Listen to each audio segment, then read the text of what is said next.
தலைவர் விஜய் அவர்கள் அரசியலுக்கு வரதுக்கு முன்னாடி விஜய் அவர்களுக்கு சப்போர்ட் பண்ணவங்க எப்படி பேசியிருக்காங்க, வந்ததுக்கு அப்புறம் எப்படி மாறி இருக்காங்க அப்படின்ற காணொலி தான் இது. ஆயிருந்தாலும் அவன் என் தம்பி, நான் எப்பவும் ஆதரிப்பேன். அவன் என்னை எதிர்த்தே வேலை செஞ்சாலும் ஆதரிப்பேன்.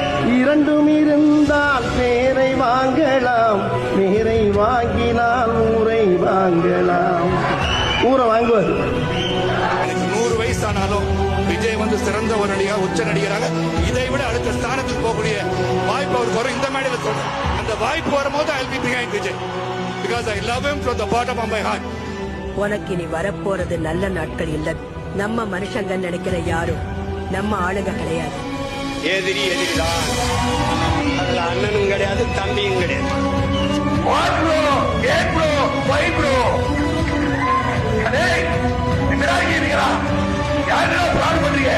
எத்தனையோ பல்ல வரும், மேடு வரும், அத்தனையும் தாண்டி அடிச்சு ஜெயிச்சு போயிட்டே இருக்கு. 2026லயும் இதேதான். அவர் ஜெயிப்பாரு. அதாவது 200 சீட்டுக்கு மேல வருவார் பாருங்க. அவர் நம்ம முதலமைச்சர்.